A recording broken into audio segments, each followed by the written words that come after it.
Have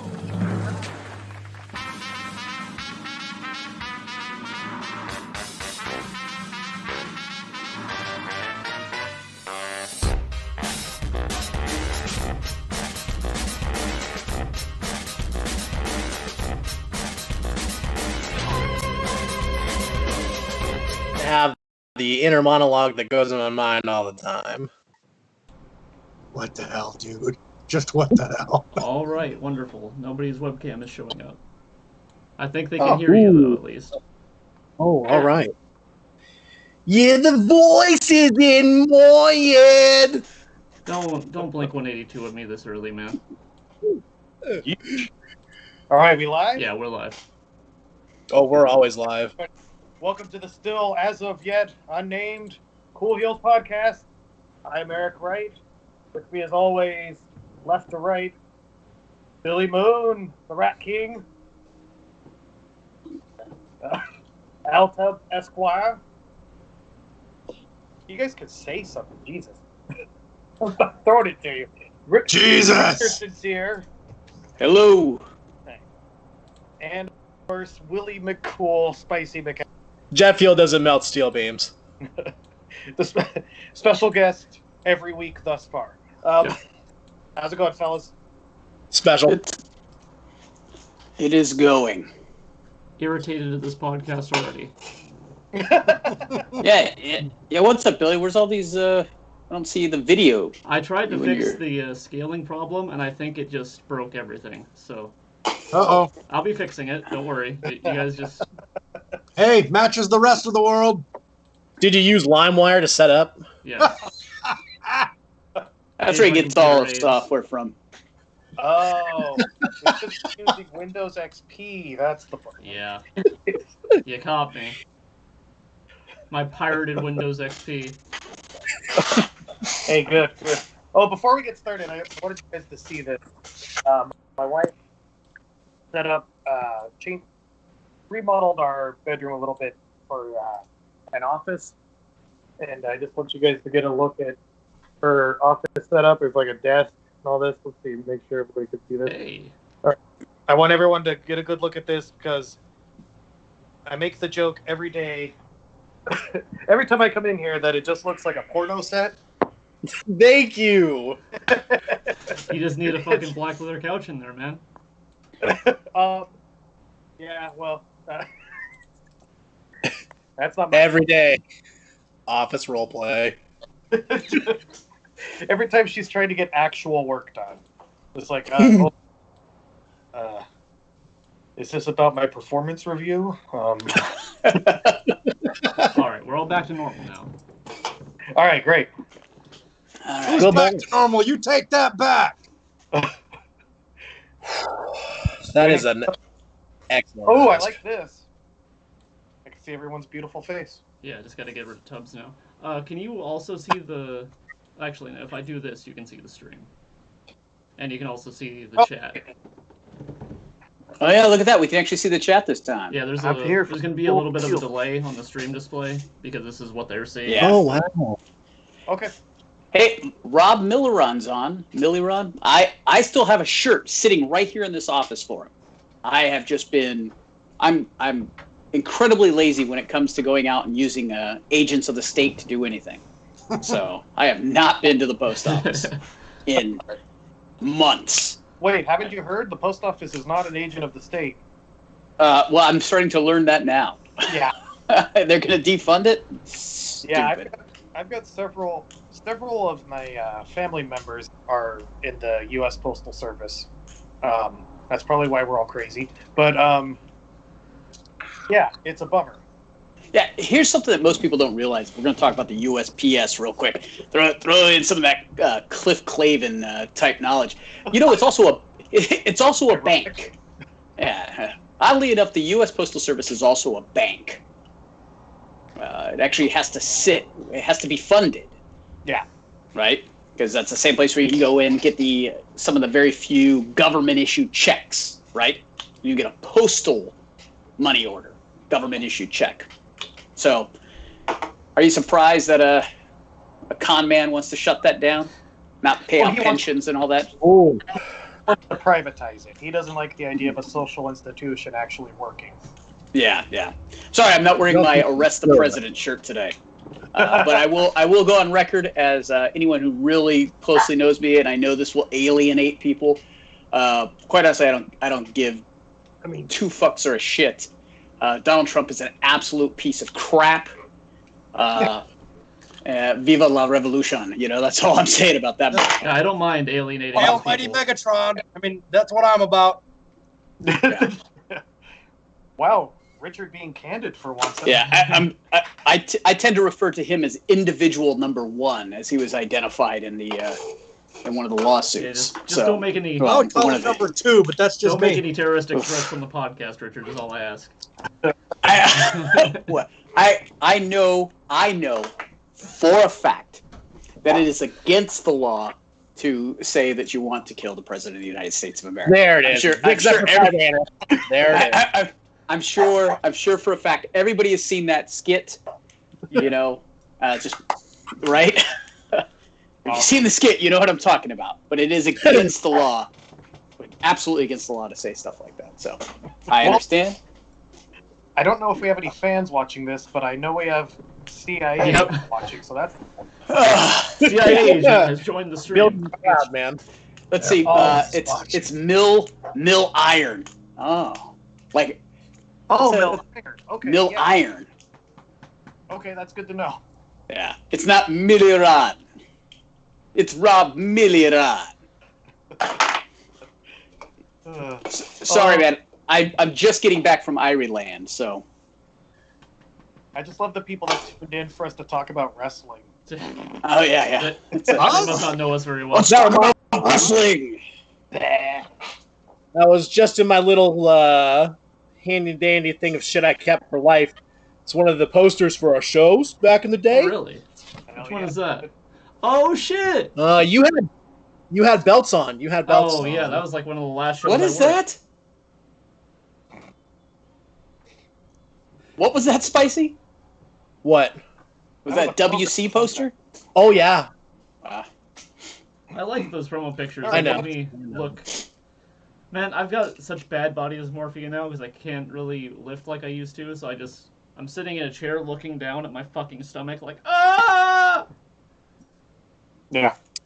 It could be worse. You could be doing the 300 workout that Hammerstone turned me on to. No thanks. Day 2 of that, and I got through it without actually wanting to die. Hey, so you're improving then. yeah. Hey Eric, didn't you want to do your Raw recap for the week? Oh yes, that's gonna a new segment to the show that I wanted to introduce is the Raw recap from the night before. So I figured I would do that right now for everybody. Who gives a shit? Okay, now we're moving on. Excellent Raw recap. Yeah, thank you. That's as good a time as any to segue into our actual subject for this evening.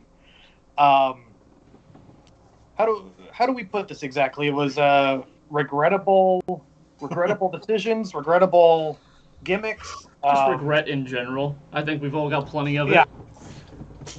Regret. Every wrestler should be full of regret. Yeah, Billy, do you have a picture or do you have a video that Eric sent you from that? I don't have a video, but I have a few pictures that I grabbed myself. Yeah. Throw up some of those pictures right. if you. Here's can. the first one. Throw it right there in the center. And then throw up me, gang signs, fool. Hey, easy. I'll just move over to the source so we can actually see it. Oh yeah. Yeah. Oh, I guess we're starting with me then, huh? That's So you wanna explain what the fuck's going on here, Eric? They're holding hands? Does he want to? I guess in order to explain this, I need to go way back a little bit to Richard and I were a tandem on a TV show in Portland, Oregon here.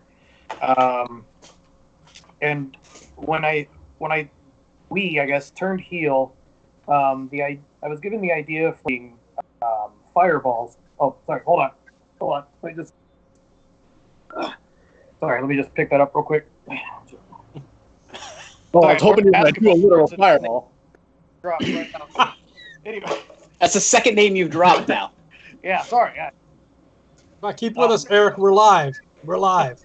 We're live, pal. So anyway, he gave me the idea to start using fireballs to make sure we really get heat. Pardon the pun. Lame. And so we started doing that, fireballing all these guys, yada, yada, yada. Long story short, eventually it comes to the point where I'm in a program with a fellow by the name of Damian Drake, good kid from Las Vegas. And we do an angle where I end up with a fireballing myself.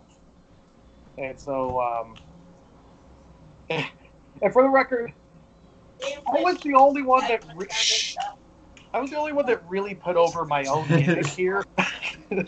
Because dudes would take the fireball and they'd be back on TV the next week and be like, "Oh, I'm mad," not "Oh, I look like Two-Face from The Dark Knight" or anything like that. But so I ate my own fireball and I go down screaming and all this, and then I come back in a week or two with a face all bandaged and fucked up and burned and and basically became like a supervillain. Damian Drake was a superhero of sorts, and so I was kind of his counterpart. And actually, I was pretty keen on the idea at first. The idea of playing like a comic book supervillain was kind of rad, but basically nothing happened from it, and I was just stuck with goddamn bandages on my head, which eventually.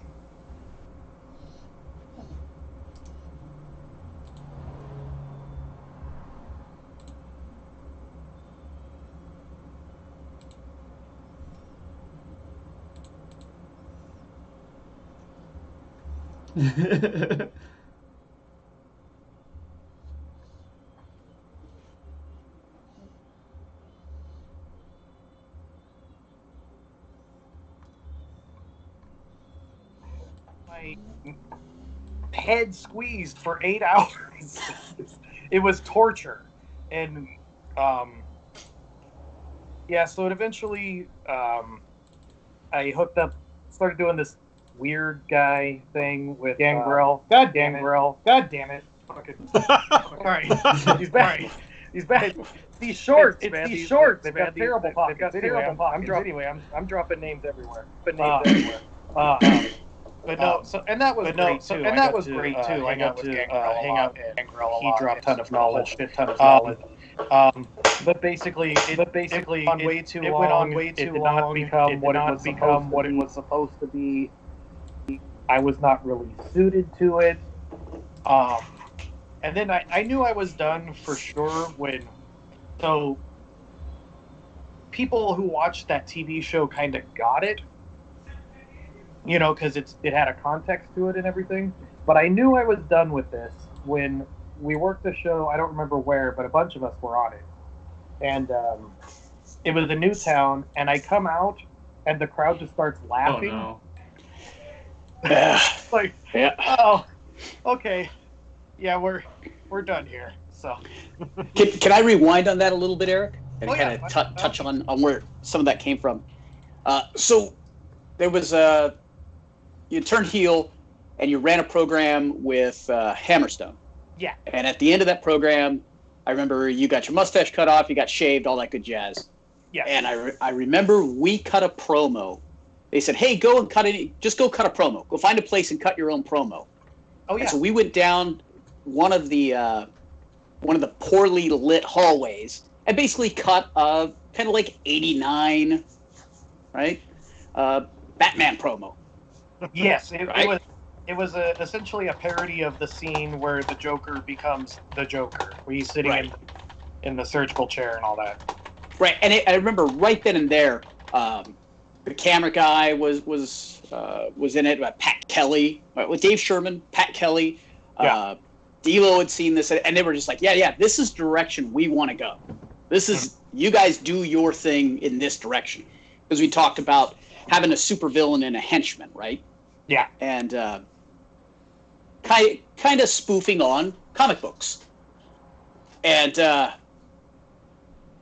when we left that taping, things seemed positive. Mm-hmm. And then we walked into the next month's taping, and Len's a great guy, knowledgeable man. I remember he wanted you to wear a wig and amateur headgear. Yeah. And I was like, oh, well, there goes the whole superhero gimmick. Like Kurt Angle right after he got his fucking head shaved. And it was funny, as if I recall correctly, they had just done something with Kurt Angle where he came out with that gear on again.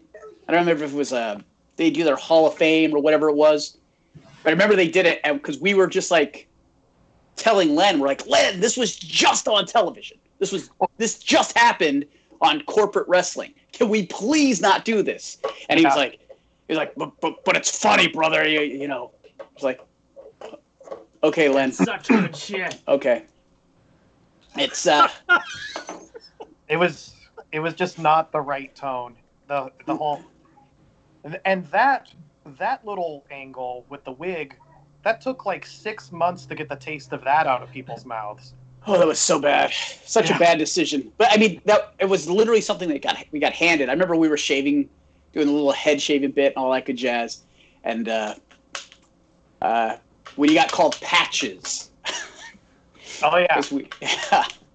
And there was potential. There was potential to do an interesting comic book character because we didn't really have one at that time. We didn't have we would see on WC television Damian Drake's kind of character, Nightwing-ish kind of character, and you had Spider Warrior would pop up every once in a while, but you didn't have any comic book villains.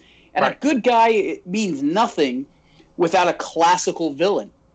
So we literally, when we cut that promo in the hallway, and they were like, yes, this is a good direction to go. We're like, perfect, comic book villains. This will work great. Yeah. And then it just immediately got kiboshed. And then when the angle went where you got burned and you had there were magic powers to help heal you and just How do you think it got perverted so fast? You said that you were down with it, and it obviously seemed like it was in a good direction. But why is it took such an easy win for it to become something out of hand? Too many cooks, man. Yeah, too many cooks.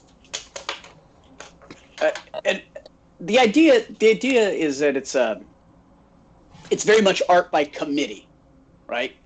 In those kind of things, it's art by committee. People are throwing ideas, and ultimately you have to acknowledge what the boss wants. Right. So I guess this is what the boss wanted. Right? That's it. And so you do the best with what you're handed, and it's when you take characters that we were doing and you put them in with a kind of dark magic, I don't want to say satanic, but you put it in there with a girl who has pentagrams and a guy who drinks blood, and then at one point with that group you had the Beast, right? And then they tried to shoehorn Malcolm Flex into that, and that was a whole other debacle. That I wish you were here to tell that. You want me to stay away from that one? Oh, I would just like to hear it from him. That's all. I'd love to hear Flex's take on that whole. Yes, I'll wear chains. Yeah. The fact that made it past the fucking idea stage just blows my goddamn mind. D'Lo must have not been there that month or something. Fucking whites every time. It was pretty interesting, and I remember when at least on that bit with the whole Beast and Stone Hendrix, that I absolutely used that to go, okay, Flex, look at this, right? I'm sure you guys remember when I showed you the guys that video where it's just like, look at this stuff. There you go. That What was are you a gonna hell of do? a fucking promo. Like, almost that was worth having that gimmick happen just for that promo afterwards. Just for that piece of the promo, yeah. Yeah, but the mask, because you were going for like a Dark Man type gimmick, right? That kind of feel to it. Well, the idea, they wanted me to come up with a mask, and if you know me, you know I kind of have a hard time sometimes coming up with ideas from whole cloth, and the bandage was just something we did because we needed something that day, and so it you know, the mother of invention, I guess. It came from necessity, and then I looked at it in the mirror and was like, fuck, I like this. Like I look demented, you know. Right. I love about this picture is that you have the world's tallest shorts. I forgot that you have a love for real high up, high waisted. You had Twilight Zone tights for a second too, didn't you? No, it was a Twilight Zone shirt. Right. Yeah, it was kind of cool. It was much too big, and it never really made it past the try it out phase. You know? Sherman says that the chain idea was based off The Walking Dead with, Michonne with her 2 zombies on the leashes. Yeah, and I mean, yes, that sounds brilliant. It sounds brilliant to put 2 zombies on leashes. It does not sound brilliant to take 2 big, strong, young black men and cuff them around the neck. Part of the lost in translation part is that Michonne is a black woman. So yeah, you replace Michonne with a middle-aged white man with 2 black men on chains, and then you kind of a bit of a problem there. Oof.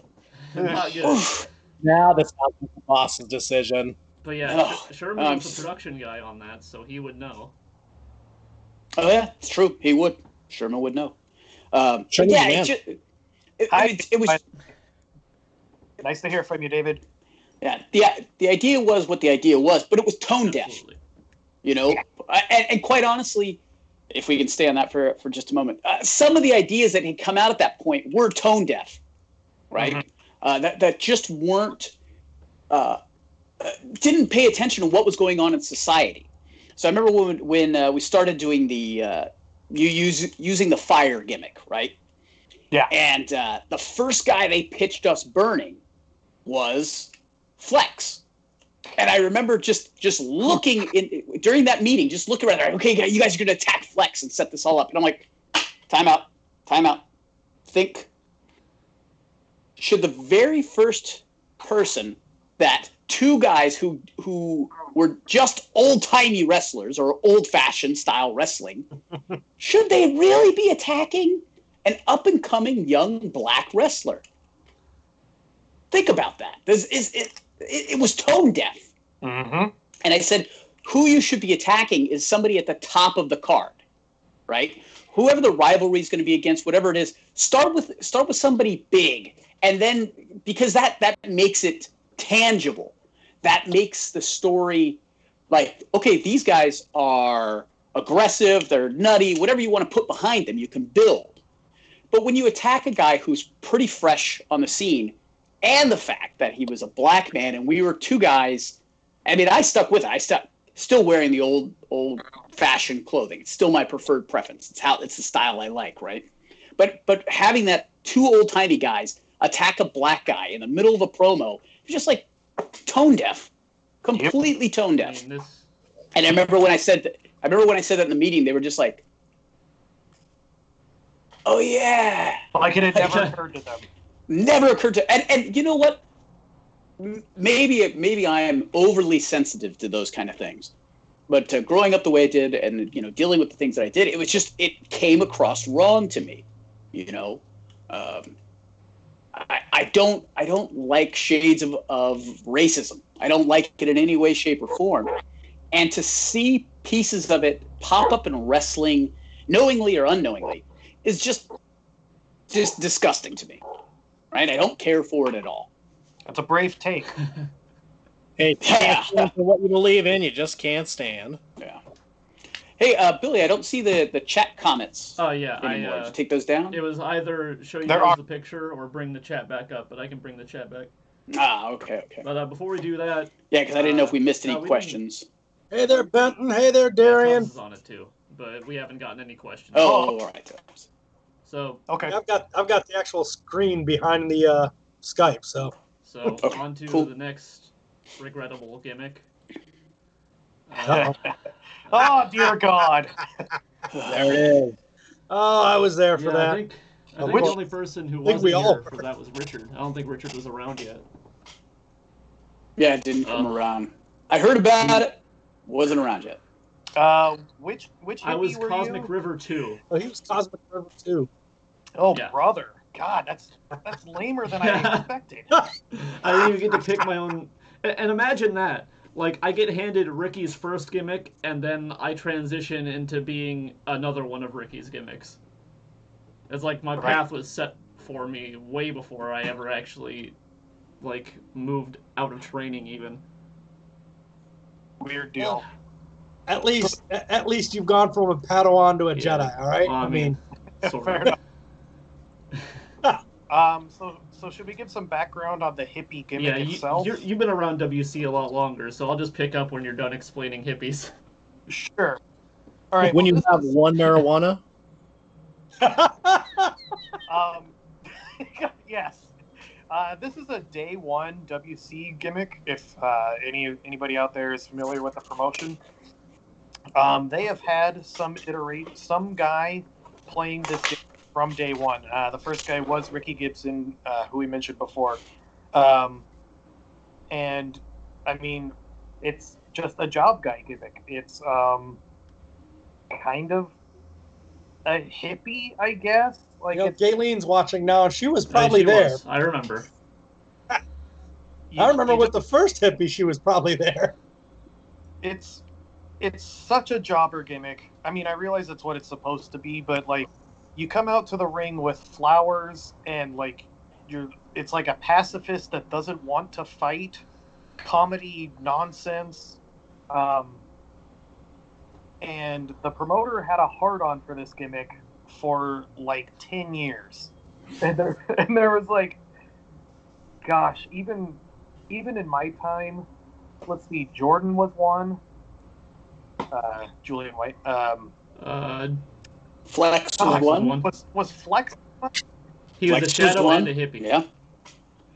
Yeah, Jesus Christ, poor guy. Marcus Malone. Oh yeah, he was. Yeah, what a waste. Jack Manley was one. He was like, he did it for a while. Yeah, that which boggles my mind. But tons of dudes, and that brings us up to speed. Billy, the now Billy Moon was broken in with this stupid ass gimmick. Sure was. I don't even remember. You know, and it's interesting because the way that the gimmick was presented, he's going to be fall backwards into jobbing, basically, right? Because he's a pacifist, he's a hippie, stoned, or whatever. There are things you can do with that, right? There are absolute things you can do with that. But, coming up with a gimmick idea and execution of said character are difficult, right? They're especially when the person that's pitching the ideas and that's coming up with these ideas can't express the idea, right? They're just like, here you go for it. It's a throwaway, essentially. You're a body in the ring. That's all it is at that point. So what a way to let me come up with an idea just to put a mask on it and throw it away, right? You could have just any generic guy in a mask; it wouldn't have mattered. Yep. Right. Hence the shadow. The shadow was the ultimate generic gimmick, like blackout fucking create a wrestler guy. Yeah. So basically, I think I probably had like 4 matches up until I can't remember even who pitched it to me. It was probably Baden who gave me the gimmick, but I'm sure it was, fucking Stutman's idea. And he's like, "Hey, so we're gonna have you be a hippie on the house show," and I was like, "On the house show? Me? I'm not this not student show. Yeah, okay, whatever the fuck. Call me Captain Dickhead and fucking give me a mask with a dildo on the fucking forehead, and I'll do it." Right. Like, I don't give a fuck. By the way, that's a back pocket gimmick now. That's kind of his. It would get over probably. So they didn't give me shit though. They were just like, "Go find your hippie shit," and I was like, "What? Okay." So I went to Value Village, and I found the pants, those socks, the vest, the shirt, all of that. Oh, and the mask, all at Value Village because it was like September, so they were just starting to get Halloween shit in. So I found that shitty Sin Cara mask. So then I went to Walmart and I found a tie-dye kit and those hokey fucking stickers. So I tie-dyed the fucking mask myself and fucking super glued stickers all over it.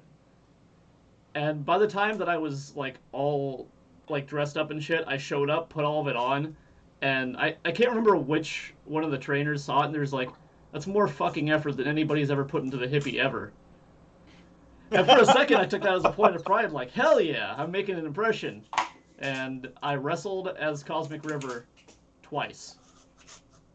I did like 2 parades, I did a comic convention, and a bunch of other shit. But, so the first time I wrestled Ricky, which, like, easy enough. Ricky's an asshole, but he's a good worker. I remember that because I had to pull a sticker off his ass. Oh yeah, you managed him, didn't you? At that time, I think so. But then the second time, I wrestled Ethan HD as Azul Angel, and Big Jack Cunningham, who maybe a week or 2 before gave me a Falcon Arrow and knocked me out. So I was just like, "Oh, I'm wrestling Big Jack again. Wonderful." So instead of the Falcon Arrow, though, I found a picture. He gave me this. That is a reverse Alabama Slam. Okay. Well, hold on.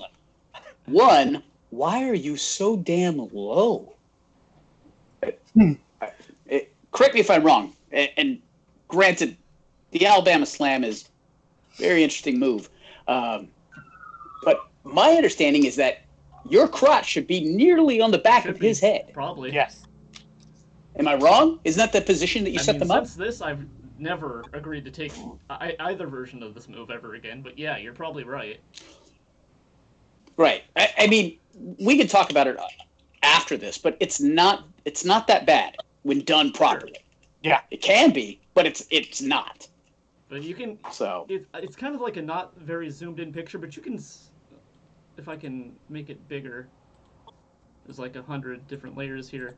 I'm failing hard here. Well, anyway, you can probably see the fear in my eyes. Because I'm like, this is awful. I'm concerned because if he stumbles backwards, Billy, he could break your neck. No, instead, he got me over all the way, and I just spiked so hard with all the momentum. I didn't knock myself out, but it tore some shit in like my upper chest, and I was coughing up blood for a little bit. Ugh. And of course, they use that as an excuse to call me fragile and pull me off the house show. Oh, okay. As they do. Thanks for the photos, Jared. Oh yeah, thanks, Jared. He's watching. Oh, nice. Oh, hey, Forever Doc's here Jared. now, too. Gerard. Oh, Doc's on here. He's the one who Long Doc style. So yeah, I'll pull chat back up since we're done with the pictures. Sweet. Ooh, what the hell happened there? Well, you can kind of. right here. Okay. I met Marcus the first Sorry. time. Oh yeah, Marcus Malone was a hippie too. Yeah, he was. He absolutely was. Oh, I'm so sorry. I think Remy Marcel was once, but it was a gimmick because he took the Oh mask yeah, off. yeah. Shit, Eric, you know, Yeah. Shredded wheat. Eric, you wore my hippie shit once on TV. Yeah, I it did? was like you were supposed to win a battle royal or something and pull the shit off at the end. Yeah, Oh. you were fucking with me because I gave you the elbow pads with the tie-dye on them, and you put them out on your forearm, like up to here, because you couldn't fucking do them all. Oh, shit. Gosh, I really have no memory of that. I don't blame you. But you somehow fit into everything else except for the shoes. I didn't even fit into the fucking shoes. I think I managed Eric as a shadow once, and he won. What? Maybe. I managed shadows twice. One was Eric, one was Flex, and they both won the match. I always took that as a matter of pride. I You should have kept you. When you push the cow, you're pushing good. my first win was on Shadow Eric. God damn. Hey, don't tell people that. I don't do jobs. That's right. That's right. You are a true seasoned vet. You do not do the job. All right. Hey, Hey man, don't get sued for defamation. Hey, hold it. Oh. Ooh. That here. Philly Village is pretty awesome. Okay. Wait, it's gone? Entirely? I don't know. Myself I haven't seen the outside world in a month, so what would I Value know? Village? Nah, it's me gone. neither. Fucking great.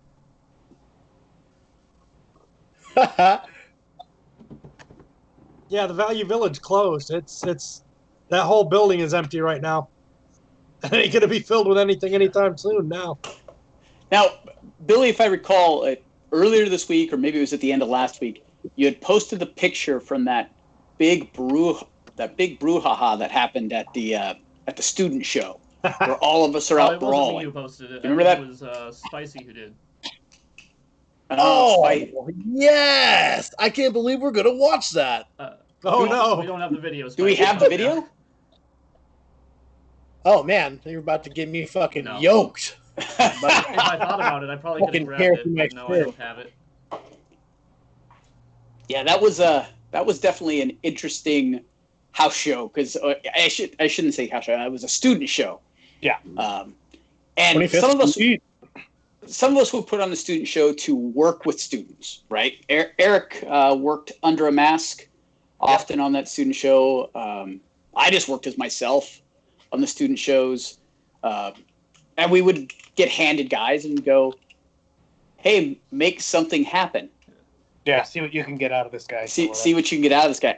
And that was really my crash course for, fuck, guys can't wrestle. Like that time that Burnside pretended to get hurt, so you'd stop throwing him around. Oh.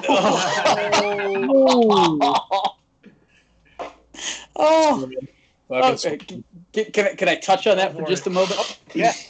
Touch it. All right. One of the mottos I live by is that no blow goes unanswered. So there's no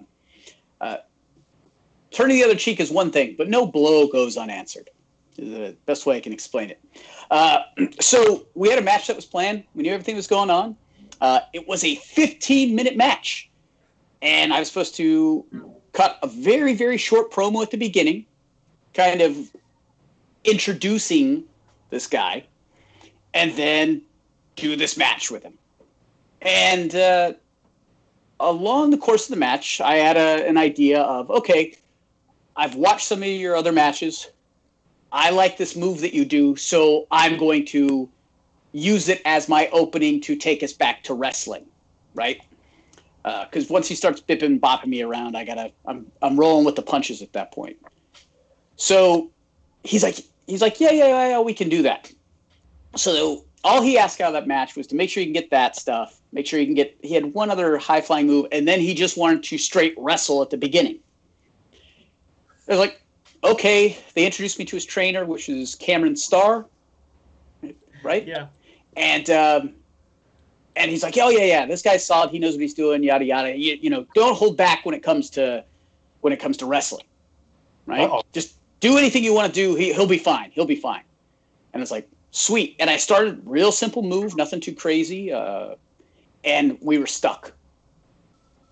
Like literally stuck there. And I'm like, please, for the love of God, just take my hand. Right? Just please do something.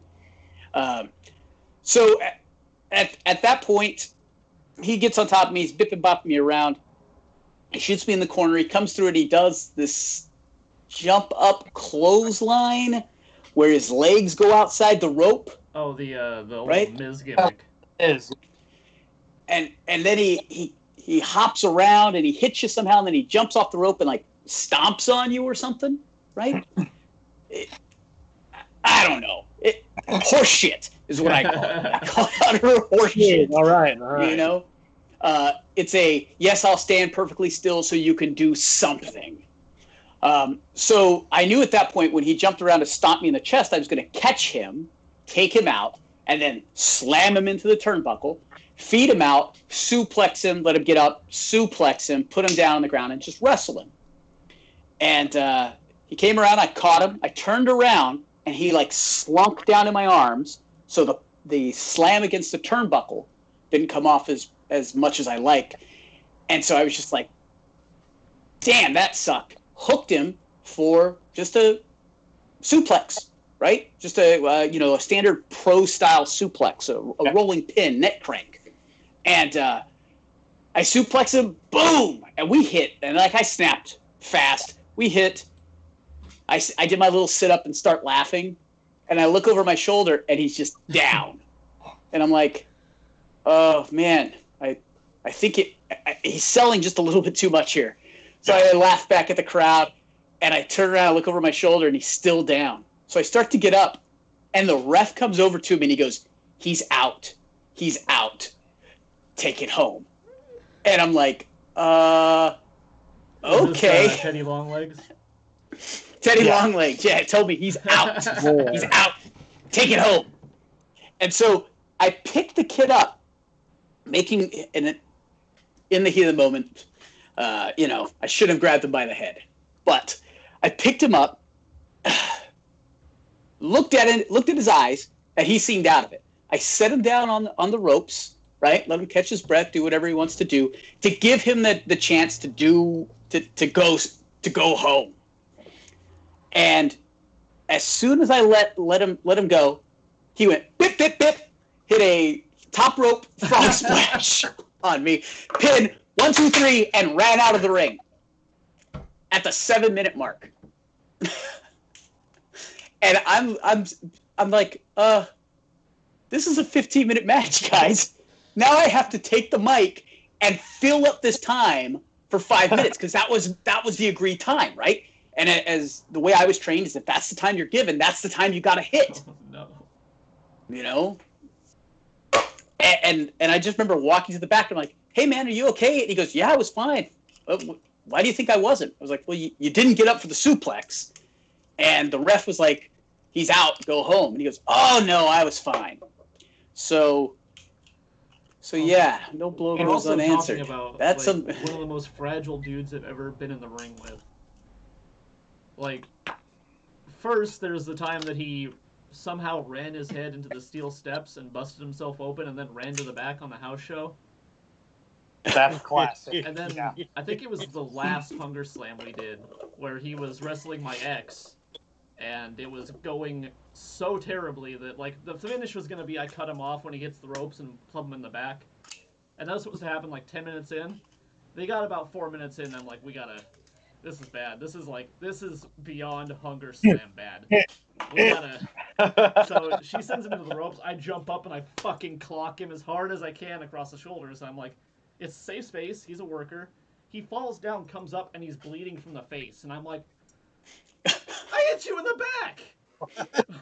It's like, He looks like he got murdered, and I'm like, It ain't no Thunderline, brother. So Billy, if you recall, at that event, I had taken some I was waiting in queue for some matches, so I went around to the front and I came in to watch, right? Because a lot of us were walking in, interacting with the crowd and watching. And as I walked in, the promoter pulls me aside. He goes, "What are you doing here? You're just wrestling." It's like, "Yeah, but I want to see Max. I want to see Natty, right? I want to see these two wrestle. I hadn't really seen Natty wrestle at this point, and I wanted to see Burnside wrestle because I'd only seen him outside of my exchange with him. I think I'd seen one other live match with him, and I really want, live tells you a lot about what guys do. So I step out there, and I remember looking at the promoter, looking at the ring, looking at the promoter, and giving kind of like the fake weep, like, and I hugged the promoter and walked out. Because it was just like, I couldn't tell what I was looking at. It just, it was incomprehensible to me. So I just had to leave. I could somehow help her become somewhat of an okay wrestler, good enough that she could get through a match with MJ or something. Right. Fucking until I worked her, because I worked her that night too. Because she has a lucha gimmick that she started with, so I was like, cool. I'll put on the Cosmic River shit. I'll do hippie stuff at you. You just heal on me. And I think she had me in a rear chin lock. And I'm fucking selling like I'm in the electric chair because, why not? I'm a hippie. I can do stupid sells and shit. And I'm like, roll me over and pin me. Roll me over and pin me. Roll me over and pin me. And she doesn't. What she does is pull me back and start fucking clubbing me in the chest. And I'm like, that's not a pin. That's not a pin. That's not a pin. And I'm like, God damn it, I'm a baby face, I'm a hippie, she's a 5'0" 90-pound woman, I can't fucking just blast her like I would with somebody who's not listening. I can't even remember how it fucking ended, to be totally honest. I know that she went over somehow, but I forced her to pin me or something, because it was just, one of the worst experiences of my life. It was real bad. Yeah. Hey, you're the one who brought her to training, Man, so. I didn't know. You think knowing what I know now, I would have done any of that shit? I would have saved myself so much bullshit. Yeah, that was. He was the squire of rats. He didn't have it down yet. Yeah. I was just a rat popper at the time. I didn't know better. Speaking of regrets, though, Spicy, good on you for cleaning up your Facebook, because I was trying to find the first picture of you that I ever saw when you first added me, and you deleted it. The one of you in the Borat swimsuit. Oh no. Oh, dear Lord. Yeah, I Spicy. that one. I've been training for maybe 4 or 5 months, so I'd seen my fair share of weird dudes come through training and wash out. So Sure. I see Will come in, and I'm like, okay, it's another one of these guys, fine. He adds me, I look at his Facebook, one picture he's in a fucking little wedding dress, and another one he's in the full-on fucking Borat swimsuit, and I'm like, oh man, he's just one of those creepy dudes who fucking showed up and wanted to get grabbed by other dudes. That's just... I picked the perfect place. And now that I know him, I know that he's way more fucked up and depraved than that, but in a totally different way. Yeah. Here's a little. I think you saw me in my Rocky Horror Picture Show outfit. What were you going to say, Tubbs? A little tidbit that all of you guys know, but I don't think any of the fans out there know. When Spicy first came around, I tried really hard to get a program going where he was going to be Junior Tubbs. And I wanted so bad to do that because I thought the idea of me trying to teach him how to be a heel and him comedically not doing it, not knowing how, would have been it just would have been a natural. Way better than Brian. Yeah, I think. Like you sired baby Hugh. It would have been amazing. Yeah. Hey, I wrestled Brian F. Delaney, so. Second match. Did you get the Vader thrust, or was that later? Yeah, I think I got 1 or 2 of them. He hit me with a really good sidewalk slam. Oh, yeah. I remember at that point. He had that out of most of the moves, that was the one he really had down. Like Spicy had a decent sidewalk slam, and it's like, yeah, you gotta use that, Spicy. Give me that big old You back know, body drop, brother. But He didn't want me to do the crucifix on you, man. Yeah. But I mean, I let Spicy ragdoll me, right? I mean, you have to, because No, we did the right angle. You did the you took out my leg. Of course, that's the only way to beat. That's the only way to be. Spicy, I am not in a straight up match. You know, I would abuse your leg. I'm sorry. You're a big guy. Trying to wrestle you with mass is a pain in the ass. Now. It's just I don't know, very man. difficult. I heard about how you give people birthday presents, so like I don't know. That was way before the birthday Oh, that present. could have been long after. Don't spoil Oh it yeah, now. we gotta tell Yeah, that story. yeah. Did we tell it on the podcast before? Yeah. No. Well, maybe. Yeah, I think we might have touched on it.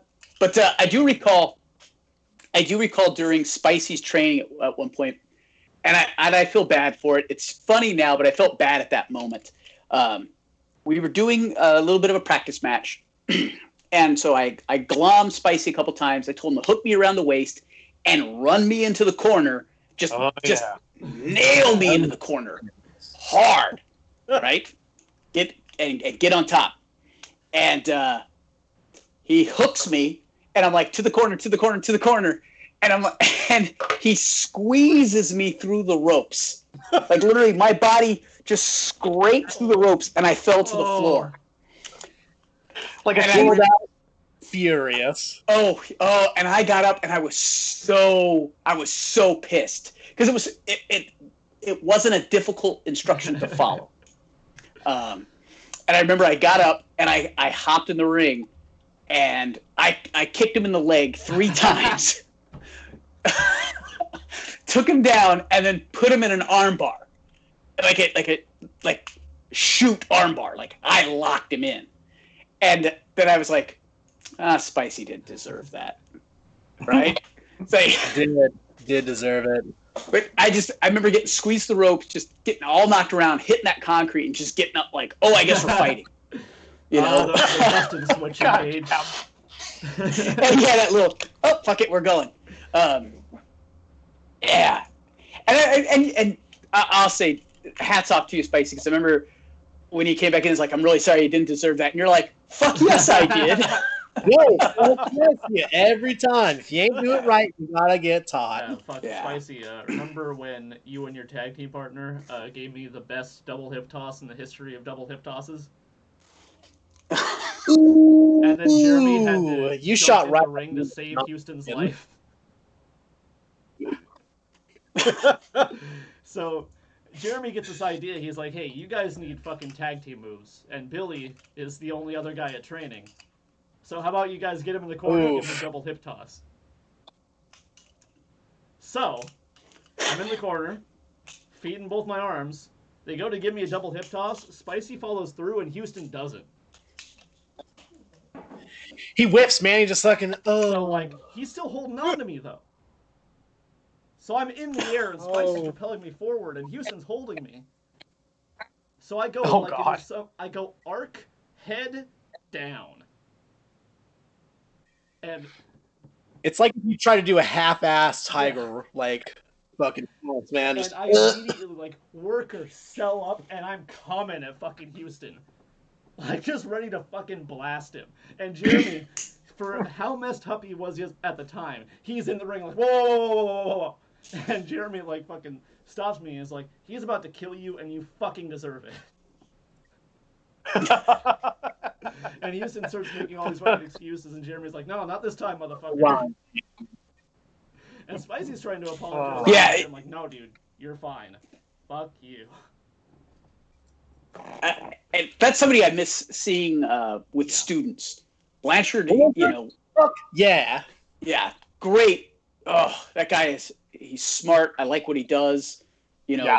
Less is more with that guy. He's just, I wish he didn't lose those couple of years in there, One of my going through what he was. Matches I ever saw Jeremy work that I don't think there's any footage of that really sucks is he was in California for Ugly's fundraiser show, and he came to SPW and he worked Sir Samurai, And oh my god, dude. One of my favorite matches of all time still. It was so good. Blanchard was just bopping around Samurai, or was? Well, you know, Samurai likes to do his hardcore stuff, and it was a street fight sort of match, but it was a street fight in the way of like they're both really taking care of each other. Right. There's one part that popped me so hard that Jeremy's got his fucking singlet on, and he knocks Samurai down. Samurai chops him, like, you know, trying to fight back. And Jeremy just kind of chuckles. He's like, all right. Pulls the straps down. He's like, it's getting Memphis in here. I'm sitting in those stands. Like, you know, they've got those glass windows in the stands. And my face is pressed up against the glass. Like, oh, my God. You can look at Jeremy's hands and you can tell, like, that's where death lies, man. Oh, yeah. The chops. Lies. Oh, God. Yeah. Blanchard is not somebody to be trifled with if he just throws down, right? Holy smokes. Big ass hands. Good guy though, man. I remember when I first met Blanchard, there was some practice going on, and then he hit the strut, right? And I just kind of chuckled at him, and he came up to afterwards and he goes, "What were you laughing at?" And I was like, "The strut, because if it's Ric Flair, fuck you," right? but if it's Fargo, we're good. You know, he's just like, okay, you know what's what, right?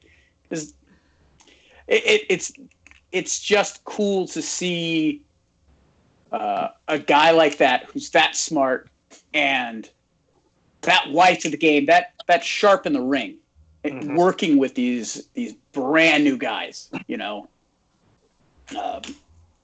Just, I wish he was around more. Wish we had him around, you know, doing something. He's not training dude still, because like he's one of the guys I got the most out of in training. Yeah, absolutely. Yeah. Absolutely. Yeah, he's fantastic. He's looking good right now. He's looking like he's building his stamina up again. It's good to see. I know he's in great shape. Yeah, seeing him at PAL, I was just like, wow, man, you're taking care of yourself. Cubby, even when Cubby is like on a fucking stride right now. Oh crap, guys, we got a Marcus Malone sighting. Oh, really? Marcus Malone. Shit. Pick up the phone. It's Marcus Malone. Oh man, shit. He must have heard us earlier. Somebody's talking about hippie Marcus. Someone mentioned a chop. And, missing out on Marcus. I miss Marcus so much. Marcus, let us know how you're doing. Yeah, we all miss you a lot. At least we got to train with him once.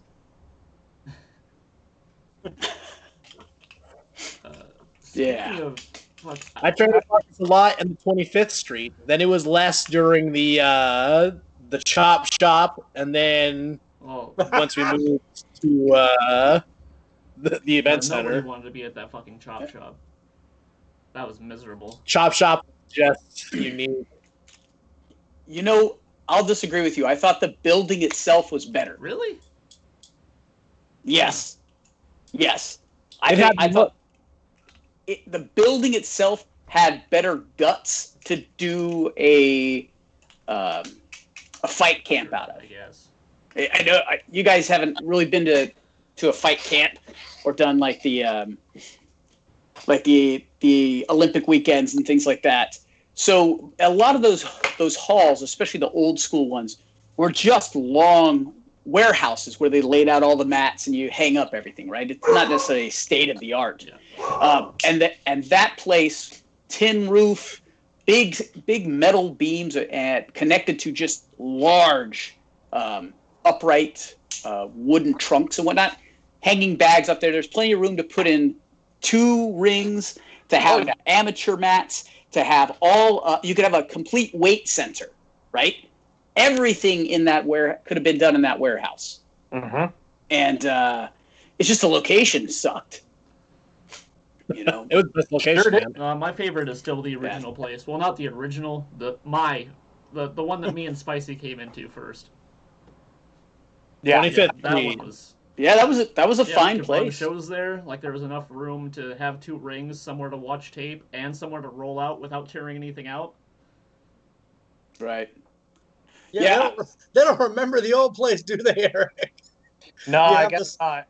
When you had the small ring up and there's like 2 feet of space between the ring and the wall. I only heard about it. It was fine. It was tight in there, but it was fine. Man, my favorite look and just atmosphere for wrestling school that I've seen though is the Victory Warehouse down in Oakland. That place looks. It doesn't just look like a good wrestling school. It looks like it's just fucking fun to hang out at. Good old Billy looking for those trash tattoo type hangouts, right? Man, I don't see any other fucking wrestling school with an arsenal of retro games and an old TV, is all I'm saying. Fair enough. All right, well, we got sidetracked for like 30 minutes. Is there anybody else who has a quick, regrettable gimmick, angle? I don't know.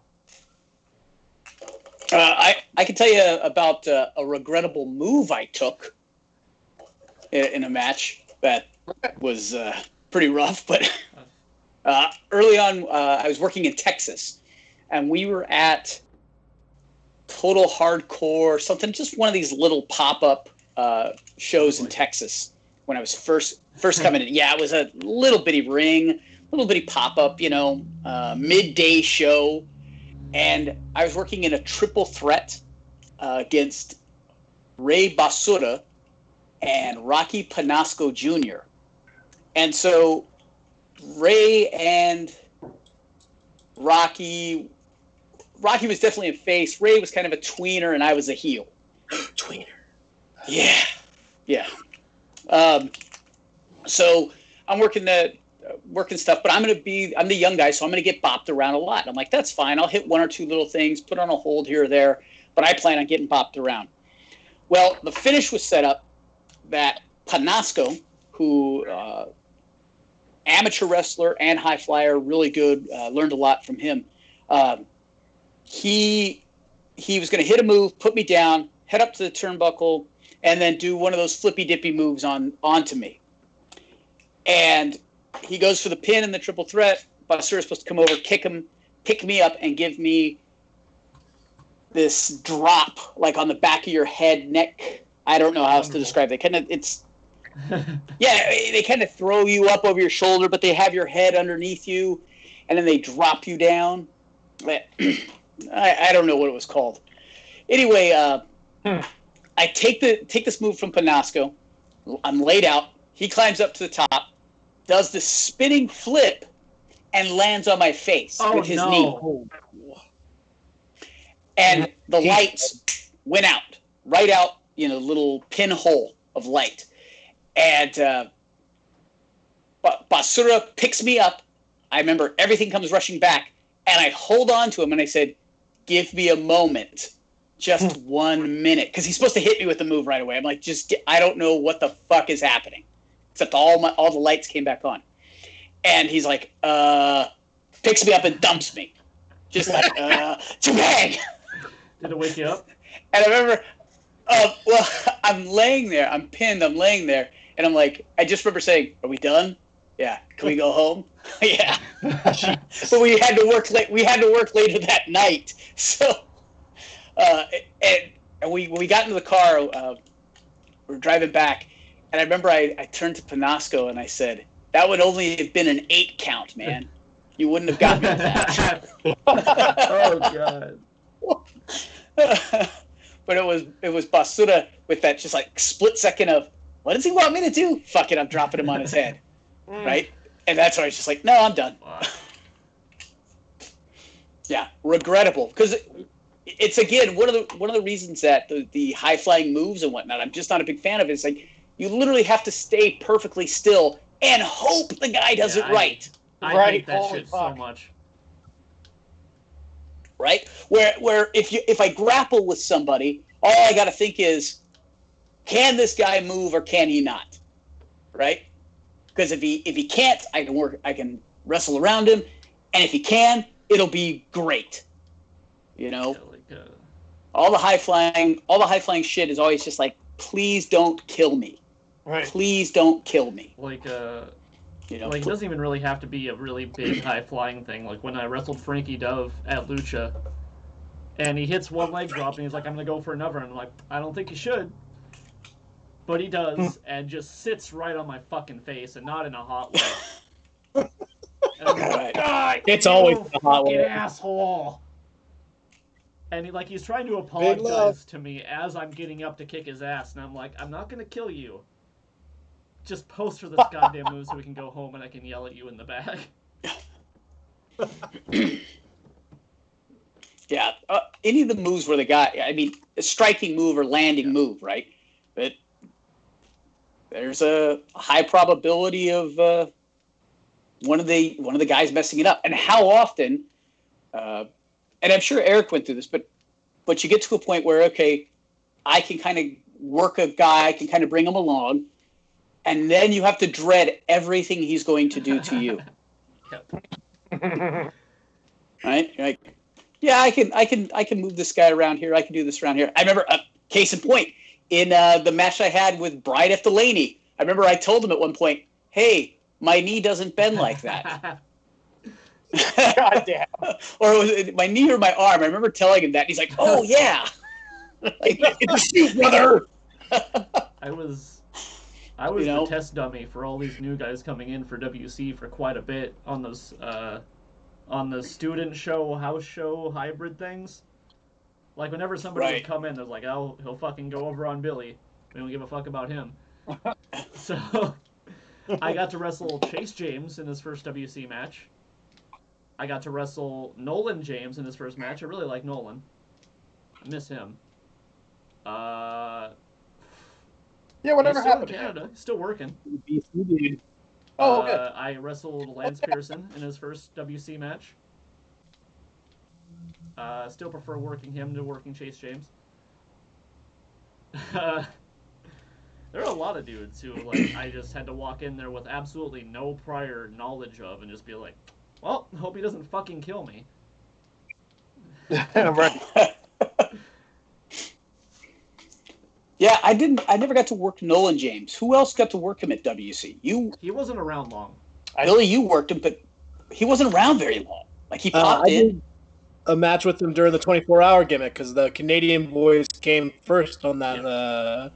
First one. I really like that leg drop he does, where you're on all fours, he fucking steps off your back and leg drops you across the back of the head. Yeah. That's the one thing I saw of him before the match. I'm like, hey man, hit that fucking leg drop. That's cool. And I'll say, he hits it consistently. Right. It looks fantastic. If I saw anybody else do that move, I'd be like, nah, no, not me, dude. But he... But fuck, he let me Frankensteiner him. First Frankensteiner I ever threw was on that guy. Huh? I think everybody else here, though, we work with the guys out of Spokane in Canada, right? The Chase James, the A-Team, Lance Pearson, worked those Nick. guys, and even Nick Jackson. I've worked Nick Jackson too. So I worked a tag team match with Jackson Bourne as my partner against Squatch and Nick. Oh. It's like trying to drive 3 cars at once while driving your own car. I don't have enough hands, man. Billy, Jackson Price, the MRT guy. No, that's Jackson Bourne. Right?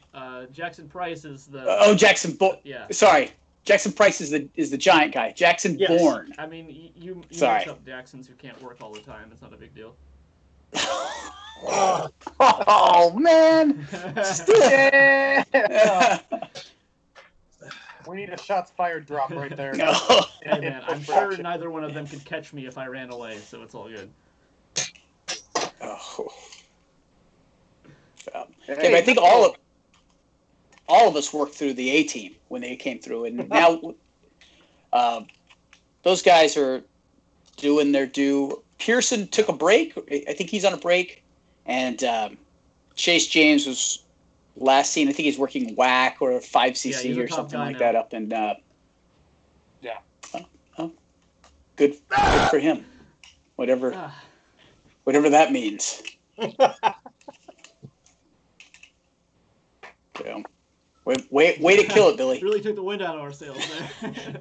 took the wind out of sails by saying he's a top guy. He's a real seasoned vet, if you get what I'm saying. So, No, not again. Don't say, it's like Beetlejuice. You can't say his name for the guy. Angry midget. yeah. Well, let's see. Tubbs? Nope, not here. Tubbs, What? do you have anything quickly regrettable before we get the hell out of here? Well, I mean, I've told you guys, like, the first 6 months of my wrestling was kind of regrettable. For all of us.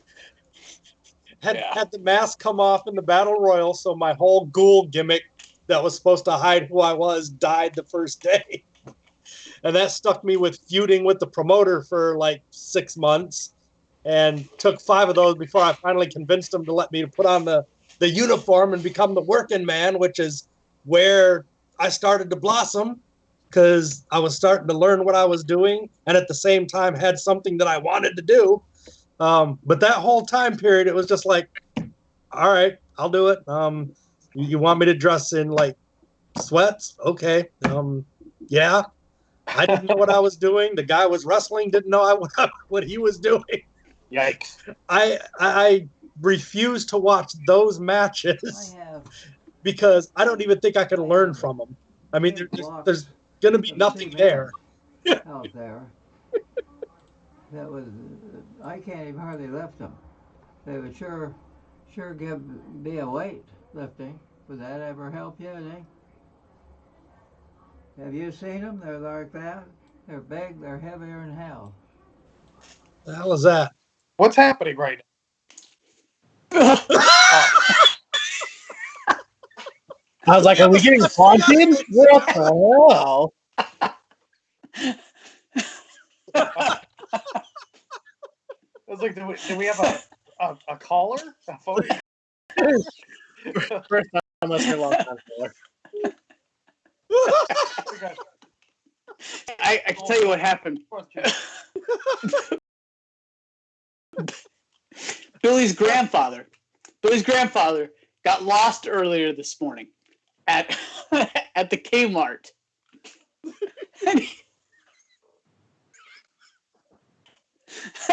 So Is that the so person Billy's that climbed up into Bates' van? yeah. So Billy's father or grandfather got lost at the Kmart earlier this morning, and they found him. He's felloning out. Jesus Christ. I know what part I'm cutting out of the VOD. Call the spot, Yep. Richard. Sorry, man. I'm in Irie land, so. So what I was saying. So his grandfather got lost at the Kmart, and they found him in the mousetrap aisle.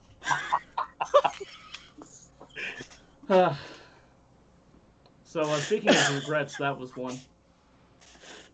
Right there. We had a live regret.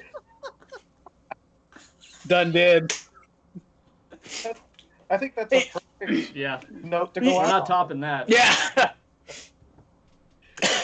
Anyone has anything else to bring to the table? I mean, you guys wouldn't believe it, but I had a mullet for like 2 years. That was pretty regrettable. Oh. Yeah, I remember Yeah, I wish you didn't. it. Yeah. I had a pair of pants split in the middle of them. Really fun. Never happened to me yet, thankfully.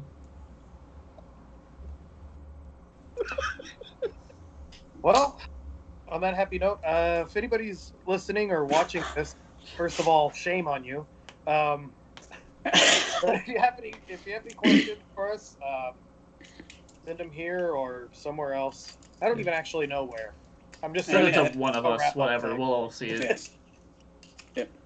555, 555. Stay out of the mousetrap aisle. So anyway, on behalf of Spice McHaggis, Billy Moon, Al Tubbs, Richard Sincere, I'm Eric Wright. And, Yeah, see you guys stay Tuesday cool. again. Stay safe, everybody. Bye, guys. Ah, shut up! See you guys. All That right, was special.